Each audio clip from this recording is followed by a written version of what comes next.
Plasma bolts sizzled through the smoke-choked air, slagging the ground around Sergeant Samuel Coleman as he dove behind the burnt-out husk of an APC. His breath came in ragged gasps, adrenaline surging through his veins as he gripped his rifle tight. Mike hit the dirt next to him, rolling into cover a split second before a plasma bolt turned the dirt he'd occupied into bubbling glass. "Fuck," Mike spat, checking his rifle's charge. "Down to 20%. Coleman risked a glance over the APC's melted frame. Hazari troops swarmed through the rubble-strewn pass, heedless of the human fighter's crumbling defenses. He ducked back as plasma fire stitched the APC's hull. "Charlie, Delta, are you receiving?" Coleman barked into his comlink. "Lay down suppressing fire on the left flank. Buy the civvies more time." A chorus of acknowledgements crackled back. Coleman heard the chatter of human rifles intensify, but it was a drop in the bucket compared to the Hazari onslaught.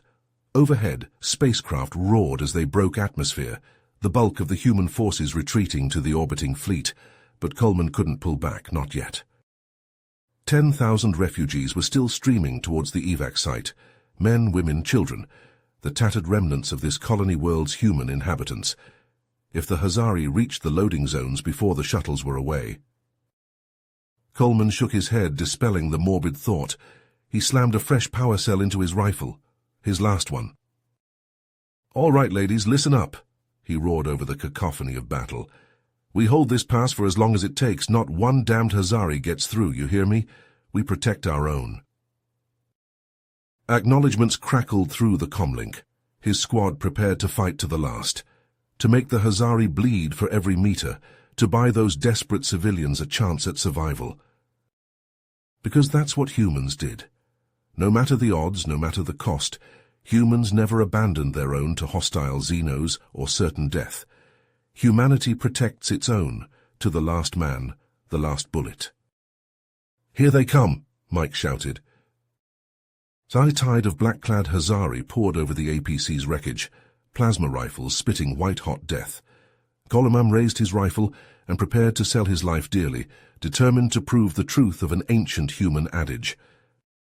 Humans never kill other humans, but when Xenos threaten our own, there is no line we won't cross, no price we won't pay, to protect our species. The Hazari were about to learn that lesson in blood. Coleman's mind reeled back to a memory, a couple years prior. His hand traced the new captain's bars on his shoulder as the HSS Retribution hummed through hyperspace.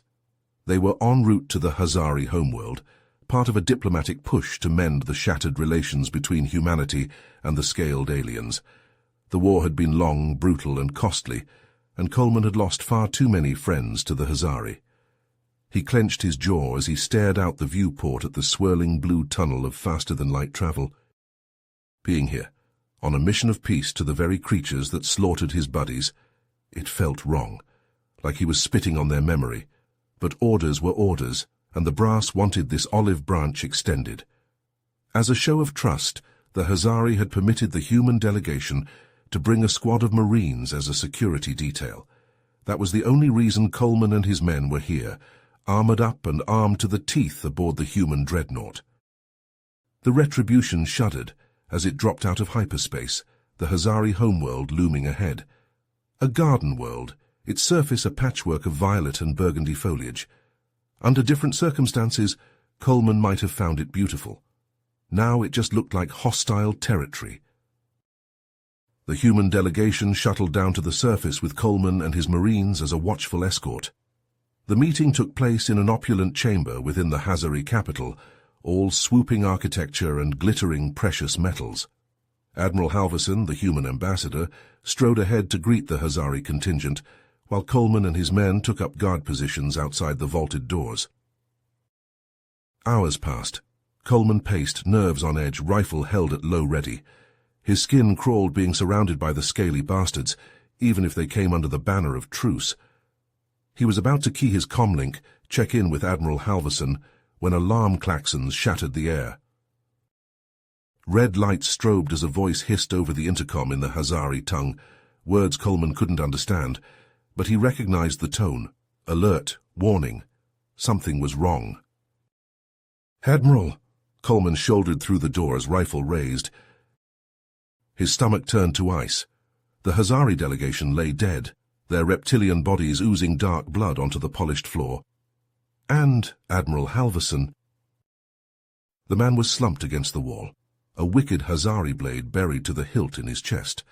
Coleman rushed to him, cradling his head, trying to stem the crimson tide with his gloved hands. Halverson's eyes fluttered open, glassy with pain and shock. Blood bubbled on his lips as he forced out words. "It was a trap," he gasped. "They betrayed us. Jackson, he's behind everything." And with a final rattling breath, the Admiral went slack in Coleman's arms. Rage and grief surged through Coleman's veins, whiting out his vision. He surged to his feet with a wordless roar. The diplomatic mission was over. This was war, and Coleman would make the Hazari pay. He rallied what remained of his Marines, falling back to the landing pad in a running battle. Hazari soldiers swarmed from every direction, plasma fire sizzling the air. Coleman lost 3 men just getting to the shuttle, but the craft was a smouldering wreck, caught in the crossfire. Snarling with frustration, Coleman led his squad in a mad dash for an idling Hazari transport. They blasted their way aboard, Coleman desperately working the unfamiliar controls. By sheer luck, he managed to get the craft airborne, alien energy weapons peppering its hull. They blazed out of the atmosphere, more Marines falling to the relentless Hazari guns. By the time they reached the Retribution, only half of Coleman's squad was left, battered, bloodied, but still breathing. Coleman stormed onto the bridge, interrupting the captain mid-call. He relayed Halverson's last words, the Admiral's blood still staining his hands. "We need to hit them back," Coleman urged. "Avenge the Admiral, smoke the Hazari out of their holes and make them bleed for this." The captain's face twisted with grief and anger, but he shook his head. "We can't. Not without proof. Attacking now would only reignite the war, and we're in no shape for that, not after the losses we just took." Coleman slammed a fist into the bulkhead, the metal denting under the force of his rage. The captain was right. Humanity couldn't afford another drawn-out campaign against the Hazari. Not now. But as he stalked from the bridge, Coleman swore a silent oath to himself, and to the memory of Admiral Halverson. One day he would uncover the truth. He'd find this Jackson, whoever or whatever that was, and he'd make them pay for every drop of human blood spilled today. Humanity protects its own, and Coleman would have his vengeance even if he had to tear the galaxy apart to get it.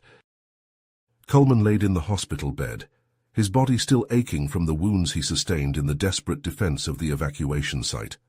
The steady beep of the heart monitor and the hum of the ship's engines were the only sounds in the sterile room. The door hissed open, and a man in a nondescript civilian suit stepped in. Coleman eyed him warily as he approached the bed. "Captain Coleman? Jack Harper, Military Intelligence." The man flashed a badge. "I know you're recovering, but we need to talk. It's about the Hazari." Coleman struggled to sit up, his face twisted in a scowl. "What about them?" Harper pulled up a chair, leaning forward. "For the past 2 years, I've been investigating a conspiracy within their government. There's a shadowy figure goes by the Broker, who's been manipulating the Hazari into conflicts with other races, including us." "What's that got to do with me?" "I believe this Broker and Jackson, the name Admiral Halverson mentioned before he died, are one and the same, and I think Jackson was behind the assassination." Coleman's fists clenched, his knuckles white. "You got proof?" Harper shook his head. "Not yet. That's where you come in. I want you to lead a Black Ops mission into Hazari space. Find Jackson, capture him, bring him back to face justice." "I'm a soldier, not a spy," Coleman spat, throwing off the covers and swinging his legs over the side of the bed. "Find someone else for your cloak and dagger bullshit." He stood, his body protesting the sudden movement, and started for the door. Harper's voice stopped him. "What if I told you that Jackson is also responsible for the attack on the refugee convoy, that he's the reason you had to watch your best friend die?"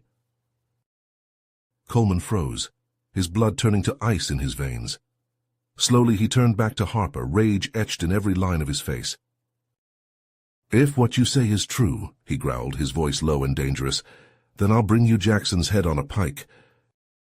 A week later, Coleman found himself in the cramped hold of a captured Hazari freighter, surrounded by a hand-picked team of his best Marines. They were all in civilian garb, posing as smugglers. Harper had provided falsified transit papers that had gotten them past the Hazari border patrols. Now they were deep in enemy territory, navigating the seedy underbelly of the Talon cluster. The cluster was a lawless region of space, a haven for pirates, mercenaries, and all manner of criminal scum, the perfect place for a degenerate like Jackson to hide. The ship shuddered as it dropped out of FTL, the twisted spires of a dilapidated space station looming in the viewport. Coleman gathered his men around a flickering hollow table. "Listen up," he barked. "Here's the plan. We're posing as buyers for a shipment of illegal weapons. The broker is supposed to be brokering the deal. We go in, get eyes on the target, then take him down hard and fast." He met each of his Marines' gazes in turn, seeing the same grim determination reflected back at him. They all knew the risks. They all knew what was at stake. "I won't lie to you, this is a risky gambit. But if it means getting justice for Mike, for the Admiral, for all the others that Jackson has killed," Coleman's jaw tightened, "then I'll do whatever it takes. And I know you will too." The Marines nodded, ready to follow their captain into hell itself if that's what it took. The freighter shuddered again as it slid into a docking berth, the airlock hissing as it equalized pressure. Coleman checked his sidearm one last time, then nodded to his men. "Let's go hunting."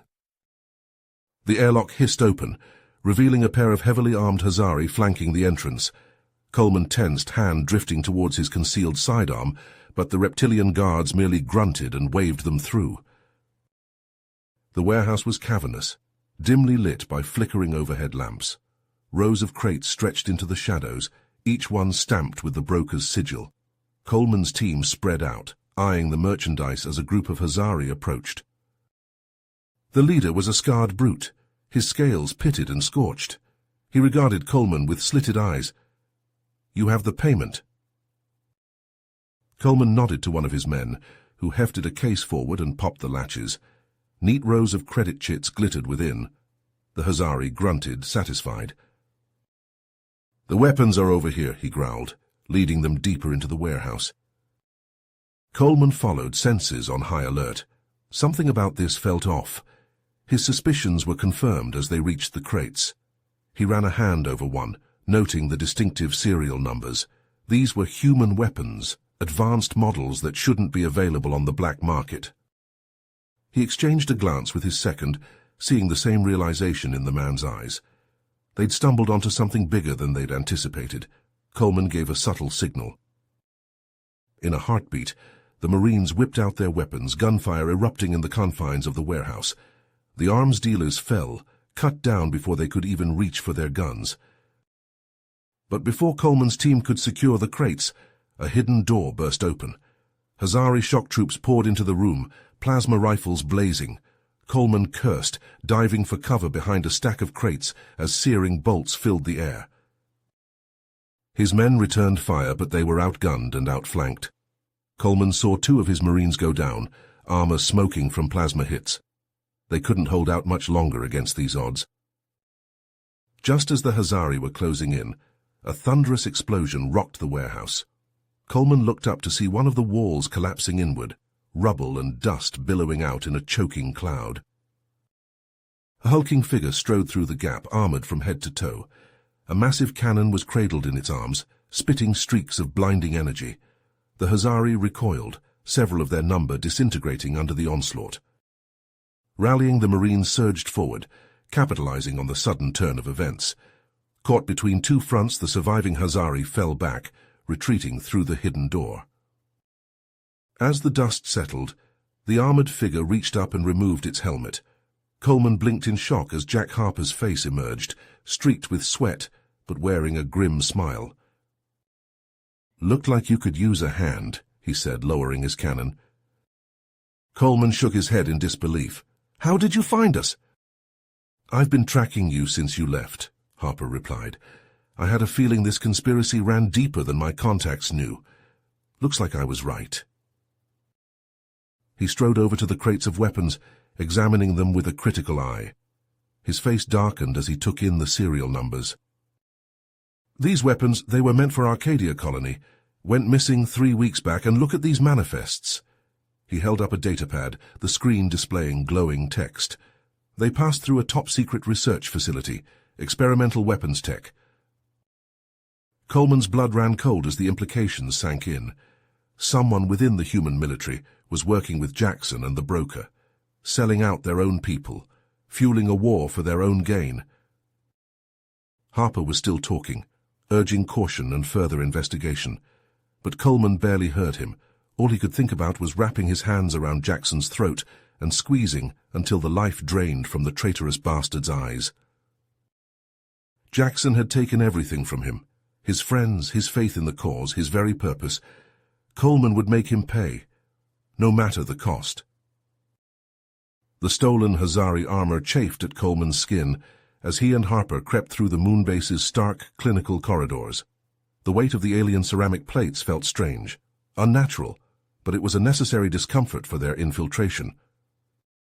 Following the weapons manifests had led them here, to this secluded outpost, straddling the border between human and Hazari space, a place where no one would think to look too closely at a pair of reptilian soldiers marching with purpose.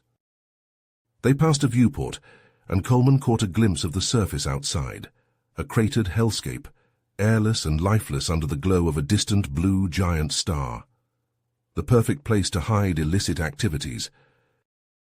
Harper consulted his pilfered datapad, gesturing down a branching hallway. The main lab should be just ahead. Coleman nodded, grip tightening on his appropriated plasma rifle. Every step brought them closer to the truth, closer to Jackson. As they approached a massive blast door, the hair on the back of Coleman's neck stood up. Something felt wrong. The door opened before they could reach for the access panel. Coleman's eyes widened. Beyond lay a cavernous chamber, filled with gleaming equipment and bustling figures, Hazari and human working side by side, and in the center of it all, standing before a towering reactor column, was Jackson. "Welcome, gentlemen," Jackson called out, his voice dripping with oily satisfaction. "I've been expecting you." Coleman snarled, bringing his rifle to bear. "It's over, Jackson. We know everything. The missing shipments, the black market deals. You've been playing both sides, trying to reignite the war." Jackson laughed, the sound echoing off the chamber walls. "Oh, it's so much more than that." He spread his arms wide, encompassing the room. "What you see here is the future. Human ingenuity, Hazari ruthlessness, combined to create weapons beyond imagining.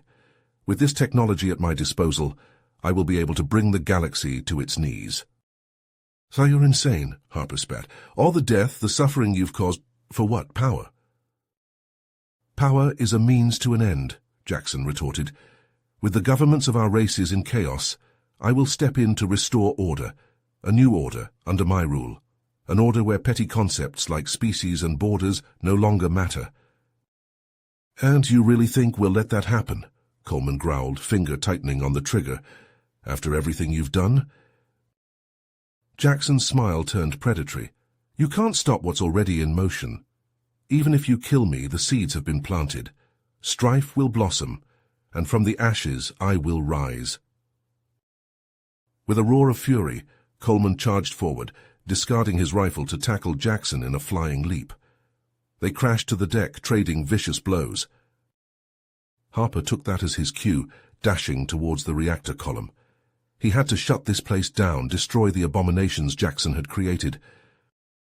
Coleman and Jackson rolled across the floor, grappling and striking with savage intensity. Blood flew, bones cracked. Coleman's vision tunneled, his entire world narrowing to the snarling face of the man who had taken everything from him. With a burst of desperate strength, he pinned Jackson to the ground, hands wrapping around the traitor's throat. Jackson scrabbled at Coleman's armored gauntlets, eyes bulging. "Do it," he wheezed, lips twisting in a bloody grin. "Prove me right. Prove that when pushed, even the great Samuel Coleman will cross that final line." Coleman hesitated, fingers flexing. Jackson was human. The first law, drilled into every man and woman who put on the uniform, was ironclad. Humans never killed other humans. But Jackson had betrayed that sacred tenet in every possible way. He had conspired with Xenos, caused the deaths of countless humans, all for his own twisted ambition. Surely for a crime of that magnitude, an exception could be made. And yet, staring down into those mocking eyes, Coleman couldn't bring himself to do it. To snuff out a human life in cold blood, even one as wretched as Jackson's. That moment of hesitation was all Jackson needed.